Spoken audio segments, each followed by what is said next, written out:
Paul is writing to the Corinthians, making example of the Macedonian churches, their attitude of giving.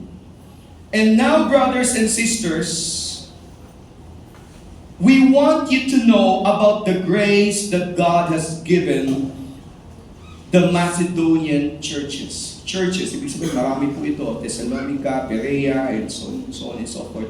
Sumusulat po si Pablo doon sa mga taga-Corinto.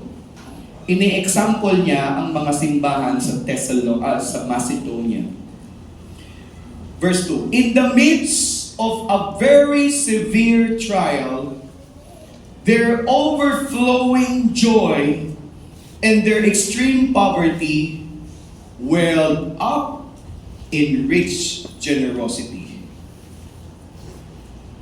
For I testify that they gave as much as they were able and even beyond their ability. Please take note of the things that I am reading and Paul is writing. Entirely on their own, they urgently pleaded with us. Nakikiusap pa. For the privilege of sharing in this service to the Lord's people. And they exceeded our expectation. They gave themselves first of all to the Lord, and then by the will of God also to us. So we urge Titus. Si Titus po, siya po ang inutusan ni Pablo para kumuha ng mga donations pabalik sa church. Just as he had earlier made a beginning to bring also to completion this act of grace on your part. But since you excel in everything, in faith, in speech, in knowledge, in complete earnestness, and in the love we have kindled in you, see that you also excel in this grace of giving. Ang pinakikita po dito ni Pablo sa ating lahat, that the Jewish people who have known Jesus Christ, who have become born again, they have the culture of giving. In fact, hindi ito nawawala sa kanilang kultura hanggang sa ngayon. This is the generosity of Israel. What is generosity? It means the willingness to give, help or support, especially more than is usual or expected. Generosity.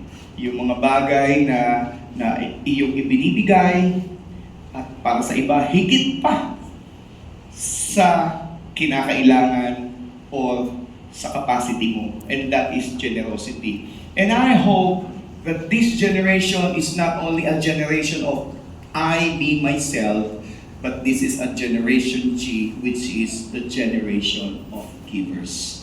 Nawa mga kapatid, sa panahon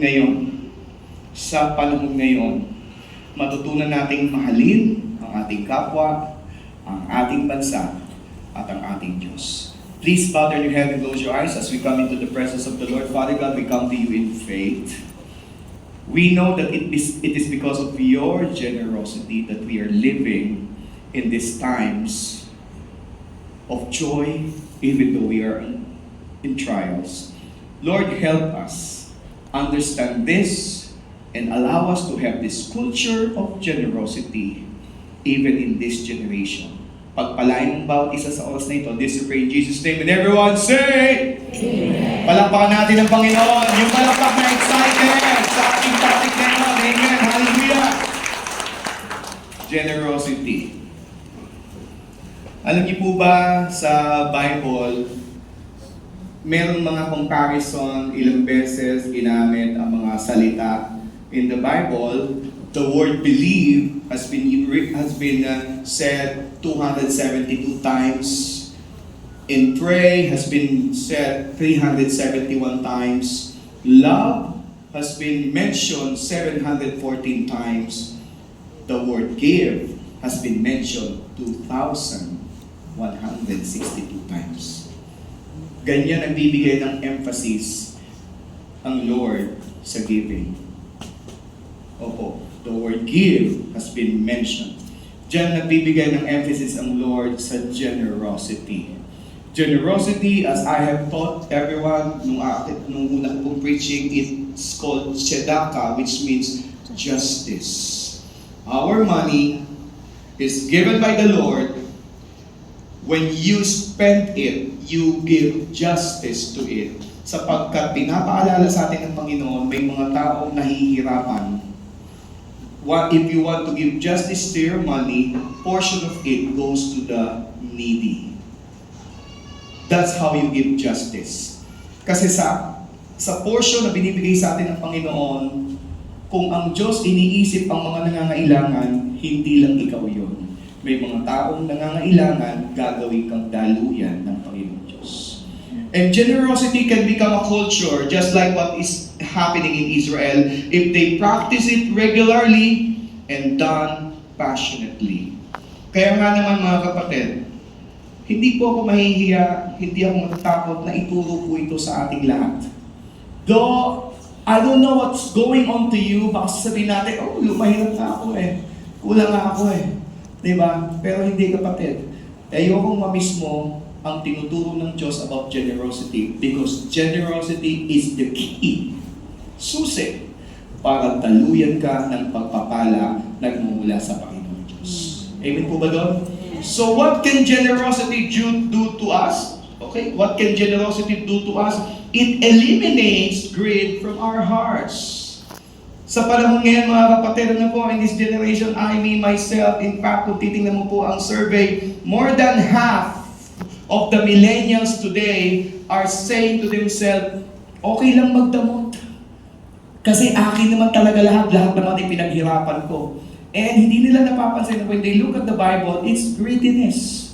Di po ba? Lahat para sa akin, kaya nga lahat entitled. Diba? Kaya lahat entitled. Entitled ako dito, I deserve this. Kapag pinagalitan ako ng amo ko, lilipat ako, mas marami nangangailangan ng tabako ko. Di po ba? At kapag sumweldo na ako, hindi na alam ko ano pong gagawin. I need something for myself.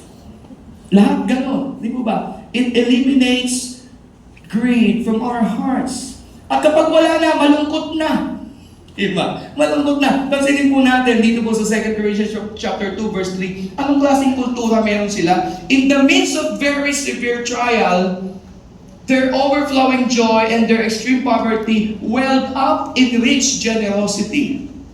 For I testify that they gave as much as they were able and even beyond their ability. Ito po mga kapatid, let me just describe to you what happened to the Jewish people who became born again. During that time, kapag si Jesus Christ wala na, yung mga disciples na po ang nagsisimula po ng simbahan, when the Jewish people recognize you as born again, hindi ka na pwedeng magnegosyo. Tinatanggalan ka na ng mga karapatan. Bakit? Jewish ka Hudyo tayo, bakit napo-born again ka? Tinatanggalan ka na, nagiging isolated ka na, you cannot do business anymore. And not only that, nagkaroon ng 10-year famine sa Israel.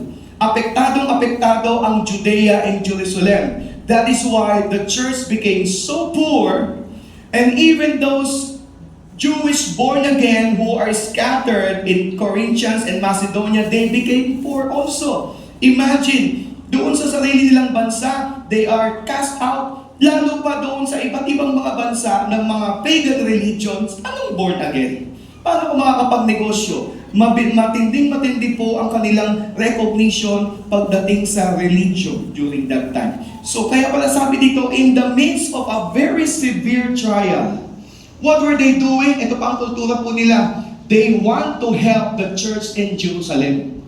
Lahat ng mga born again sa iba't ibang bansa na naka-scatter, the Jewish people, the Gentiles who became born again, they have this culture of saving the church in Jerusalem. Kaya ganito na lang ang pag-recognize ni Pablo. In the midst of a very severe trial, their overflowing joy and their extreme poverty, malupit ito mga kapatid, extreme poverty, hindi lang poverty, extreme poverty. Ano ibig sabihin nito? Para daw itong nilubog ka sa isang malaking container, inilubog ka pa sa ilalim ng dagat. Opo. Yun na lamang po yun ang kanila pong translation. It welled up and reached generosity. Pansinin lang po natin itong mga tatlong bagay na ito na po. Tingnan po natin paano nangyari yun. In equation, po, severe trial plus overflowing joy plus extreme poverty. Ito pala mga ingredients para ikaw ay maging generous. Amen po ba doon? Meron dyan isang bagay na magandang makita mo kapatid. Paano ko matututong magbigay? Paano ko nakukuhang magbigay? Kasi sa puso ko may kagalakan ako. Amen po ba doon? Ang tunay na Kristiyano, bawal na kasimangot. Tama ba? Tingnan mo yung katabi mo.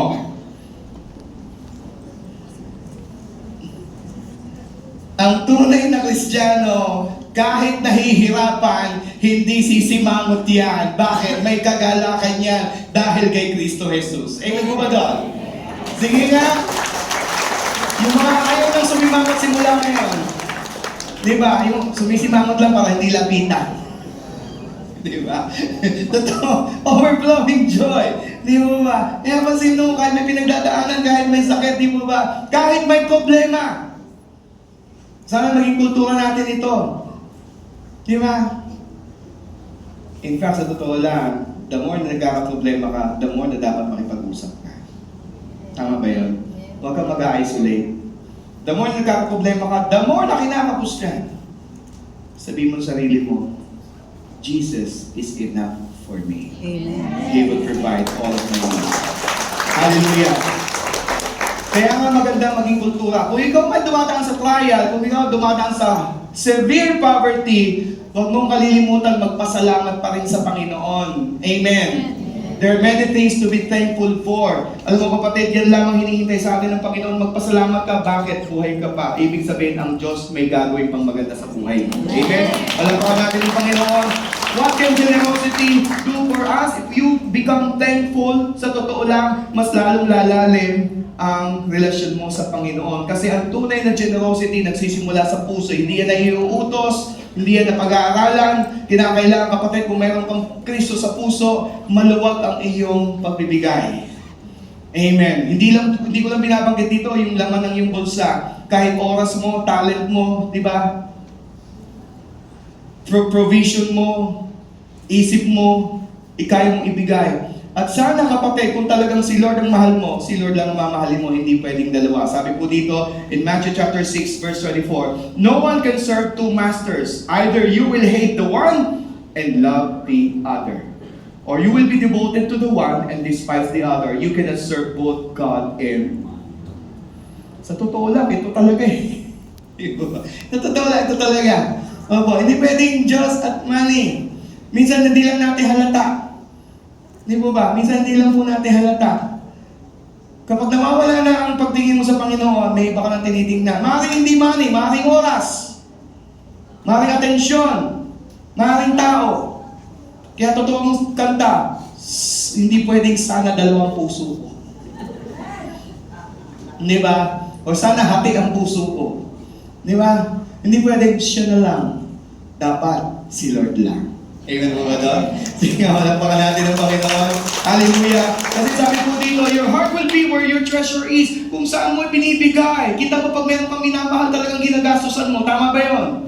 At pag naghiwalay kayo, sasabihin mo, sayang yung in-invest ko sa kanya. Ay, yun ang tinitingnan. Hindi ba? Hindi ba? Kaya nga, sayang naman mga pinagbibigay ko dito. Kaya di ba, pag naghihiwalay, nasoli mo na yung sing-sing ko. Yung treasure ang tinitingnan, nasan pa talaga ang puso mo. Kaya kailangan kapatid, kung hindi kayo nagkakasundo, tingnan mo yung minamahal mo. Tama ba yun? Kung talagang mahal mo, kahit anong binigay mo dyan, nandiyan rin ang puso mo kasi hindi naman talaga yung material na bagay ang minamahal mo. Ang minamahal mo, yung tunay na mahal mo. Tama ba yun? Kaya kung si Lord ang mahal mo, di ba, ibibigay mo lahat yung treasure mo doon. Di ba? Nang wala nang pagsusubali, ibibigay mo lahat pa. Bakit? May gawain sa simbahan. May gawain para sa Diyos. Ibibigay ko to. Di ba? Kahit dumadaan ako sa severe poverty, dahil mahal ko, hindi ko na kukwentahin. Bakit? Si Lord naman, sobra-sobra binibigay sa akin. Amen po ba doon? Wala pa mga Panginoon Diyos. What else? What can generosity do to you? It breaks the scarcity mindset. It will break the scarcity mindset. Ano to? Yung poverty mindset. Remember, greed is like a sickness. It's not limited to the rich, but also affects the poor. Yung mga akala natin, mga mayayaman lang pwede magdamot. Minsan yung mga mahihirap, di po ba? Totoo po yun, may mayaman mahihirap. Hindi ibig sabihin unfair si Lord. Kaya nandyan po tayo, may mga nangangailangan. Malaki tayo, ano po? May mga nangangailangan para pagdaluyan din yung mga meron sa mga mahihirap. Pero hindi ibig sabihin exempted ka o exempted tayo kung wala po tayo mga kapatid. Remember this, kahit sinong meron o wala, binibigyan ng pagkakataon ng Panginoon na ma-exercise mo ang generosity mo. Amen po ba doon? Diba? Minsan mas masarap pang magbigay kapag wala ka. Amen po ba yan? At ito pa ino-honor ng Panginoon Diyos. Remember, there was a time in the New Testament, nakikita ng Panginoon Diyos doon sa temple, yung mga nakapilang, mga may kaya, mga mayayaman, mga negosyante, mga nag-gold. Diba? Sabi niya, nagbibigay po sila mga sako-sako, mga sa offering. Nakikita yun ng Panginoon, pero meron siyang kaisa-isa na binigyan ng attention, yung isang poor widow who put 2 coins in the offering box. Sabi dito ng Panginoon, Luke chapter 21 verse 3 to 4, so he said, truly I say to you, that this poor widow has put in more than all. For all this out of their abundance have put in offerings for God, but out of her poverty put in all the livelihood that she had. Diba? 2 things. There's one set of people who gave offering. One person gave it all.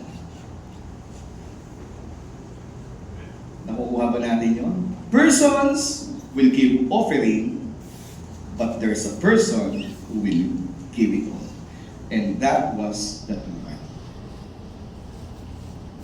Meron talagang ganun. Diba? Kaya sabi ko sa inyo, minsan kapag walang-wala ka, ang sarap kang magbigay. Bakit? Kasi kapag binigay mo ang lahat, nakikita ng Diyos, alam niya, umaasa ka sa Panginoon Diyos. Amen ba doon? Wala na eh! Diba? Wala na lahat. Pero, kaya pala ang tingin, bakit yan ang tinignan ng Diyos? Sa totoo lang, diyan niya nakita ang puso ng generosity. Diyan niya nakita ang puso ng isang maharlika. Amen. Bakit po? Back in the 17th century, ang ibig sabihin pala ng generosity, which is generosus, the meaning of their time was a noble birth. Noble.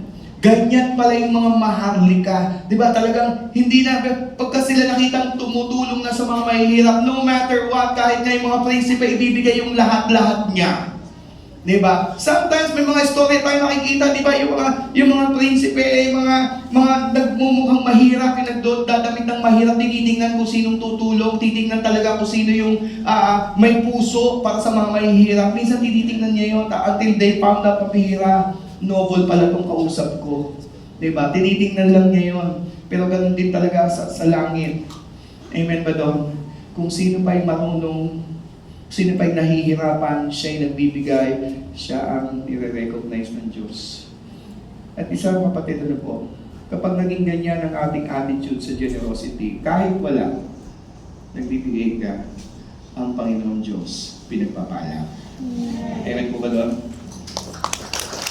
Alam niyo po, gusto ko lang pong i-flex ngayon, ano po, yung ating, kaya meron tayong foundation, meron po tayong mission, mission arm, ang VJ Foundation.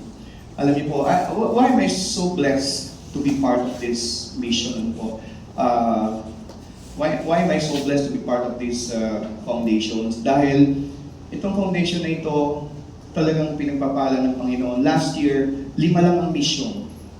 na ginanap. Ano po, 5 lang ang mission. Alam niyo ba, every mission, isang barangay, 250 goods ang binibigay po natin. 250 pieces, 250 individuals ang mga recipient niyan. Ano po.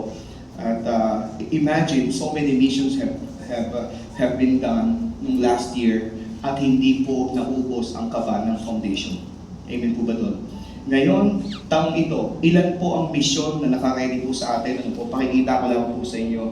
This coming October sa Tarlac Mission, pang-11 mission na po natin. At meron pa po tayong 3, pang-14. Ito lang po ang aking pong nais i-report. Bakit po ito binibida? Kasi nung tayo ay pumayag sa 14 na misyon, actually 15 yan, kinulang lang ano po, ang provision ng Panginoon para sa foundation, hindi po ito nauubos, lalo pang nadadagdagan. Why? Kasi ginawa kang daluyan. Ginawa kang daluyan. Yan ang pangako ng Panginoon. Maging daluyan ka, di ba? Sumunod ka sa Diyos, maging daluyan ka, ang Diyos hindi ka pagkukulangin. Nagugulang na rin po yung mga leaders ng foundation. Ang bihira. Iniisip namin sa ikalimang misyon, titirik na yung foundation, ibig sabihin wala ng pondo. Bakit po? Ano po bang ginagawa ng foundation? We are reaching out to the lost. We are reaching out to the poor. Nung nagpunta po kami sa Baguio, meron po kami pinuntahan na 4 na quadriplegic na magkakapatid. The leader, the pastor in Baguio was so moved by that ang hiningi niya po sa WJ Foundation ay mga wheelchair na ang sandalan ay hanggang ulo. Naibigay po namin yan, opo, sa tulong po ng mga nagdo-donate, salamat po ng marami sa inyo. Mga ganyang tao po ang ating pong inaabot. Kailangan rin po nila ng mga generous people. And what we do there, ano po, marami pa po tayong mga ginagawa po sa kanila, and we also pray for them, for salvation. Mga kapatid, kailangan dumalo yung generosity. By the way, ang WJ Foundation ay tumutulong sa kapwa Pilipino. Yun lang. Let me make this clear. Ang WJ Foundation ay binuo para tulungan ang kapwa Pilipino. Sapagkat kami po'y naniniwala, walang tutulong sa Pilipinas, kundi ang Pilipino. Amen po ba? Hindi na tayo pupunta sa iba. Marami rin nahihirapan sa ibang bansa. Pero dito, marami na rin tayo. Proverbs chapter 11 verse 24. There is the one who scatters yet increases, and there is the one who withholds more than is right, but it leads to poverty. The generous soul will be made rich, and he who waters will also be watered himself. Maging daluyan ka. Dalawa na lang po. What can generosity do for us? It helps us to become more godly. Remember in 2 Corinthians chapter 8 verse 5, and they exceeded our expectations. Sabi ni Pablo, they gave themselves first to the Lord and then by the will of God also to us. Kapatid, you cannot express true generosity if you have no relationship with Christ. Ito po kailangan ng mga generation ngayon. Kinakailangan maging maayos ang relasyon mo sa Diyos. Huwag mong lalampasan ang topic about generosity. Because out of the abundance of the heart, out of the abundance of your relationship, talagang dadaloy ang generosity. Hindi po yan umi-stop sa anumang sitwasyon. Maaaring meron ka ngayon, maaaring wala ka ngayon, dati meron ka, wala ka na ngayon, ihinto ka na, hindi kapatid. Ang tunay na may tamang relasyon sa Panginoon Diyos, hindi yan titigil sa kanyang generosity. Kasi ang Panginoon Diyos hindi naman humihinto sa pag-ibig sa iyo. Amen po ba ito? And let me move on. Moreover, your giving proves the reality of your faith. That means that men thank God that you practice the gospel that you profess to believe in, as well as for the ample gifts you make to them and to others. Kapatid, kung nahihirapan ka man ngayon, baka ang gusto ng Panginoon Diyos, tingnan mo yung faith, you have to stretch your faith. At makikita mo kapatid, sa dulo ng iyong mga pagsubok, ang Panginoon Diyos tumutulong sa bawat pangangailangan. Amen? He is stretching your faith. Sabi, wala na ako ngayon. Sabi, Lord, tutulong pa ba ako? Kapatid, hindi mo lang nalalaman kung gaano kalaki ang kayang ibigay sa iyo ng Panginoon Diyos. Bansang Israel, noong 1920s and 1930s, they knew they were so poor, they have no education, they have no capacity as a country. Ano po ang kanila pong ginawa? Mga magsasaka sila, uneducated. Mga magsasaka sila, ano pong kanilang napagkasunduan sa bawat barangay, sa bawat kibbutz? Humanap tayo ng isang estudyante na magtsatsaga, magsisipag mag-aral, hindi pa nga matalino, basta masipag lang mag-aral, ipapadala natin sa Amerika at doon siya mag-aaral. Lahat ng ating mga aanihin, lahat ng ating mga inaasahang aanihin, mga inaasahan nating harvest, ang kita nito, ibibigay natin doon sa ating estudyante, scholar. At kapag siya ay graduate, babalik siya sa ating bansa at tutulungan niya umangon ng ating bansa.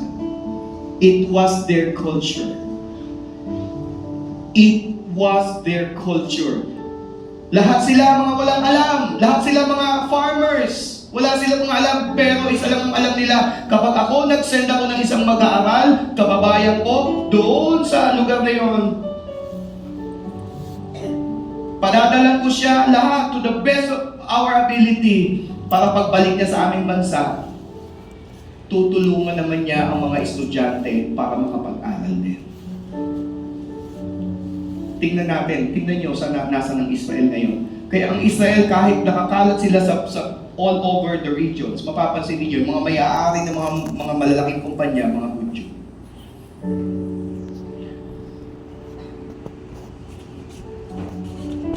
How would you want to spend your expected earnings? Paano siya i-spend? Proverbs chapter 19 verse 17, when you give to the poor, it is like lending to the Lord, and the Lord will pay you back. Gusto mo bang magpautang?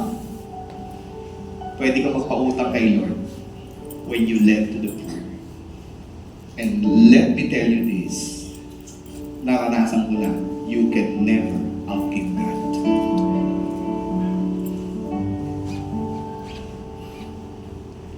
Lastly, it is an investment in eternity. Pansinin po natin, ang ginagawa po nila ay it's all about grace. It's all about grace. And now, brothers and sisters, we want you to know about the grace that God has given in Macedonian churches. God has given us grace. Tama po ba yun? The grace that God gave us is that when He saved us from sin, when He saved us from eternal punishment, that is the grace of God. Tama po ba yun? Kagandahang loob, hindi natin ito kinita, hindi natin ito na-achieve. Nagmagandang loob ang Panginoon Diyos, kaya tayo may kaligtasan. The grace that God had given the Macedonian churches, in the midst of a very severe trial, their overflowing joy and their extreme poverty welled up in rich generosity. So we urge Titus, ayun po, si Titus, just as he had earlier made a beginning to bring also to completion this act of grace on your part. There is a grace received. There is an act of grace on their part. The act of grace is the act of giving. Grace received, grace given. Ano yun? Yung mga donations. Yung mga ibinibigay ng mga simbahan papunta doon sa Jerusalem. But since you excel in everything, in faith, in speech, in knowledge, in complete earnestness, and in the love we have kindled in you, see that you also excel in this grace of giving. There is a grace of giving. How will I explain this, mga kapatid? Si Titus, babiyahe mula sa ibang lugar, pupunta sa Corinthians, sa mga Corinthian churches. He will be bringing his bag to all those churches, Malayong biyahe, wala pa naman GCash nun. Diba? Wala pa naman noon wire transfer. Pupunta siya doon, may malaki siyang bag na dala-dala.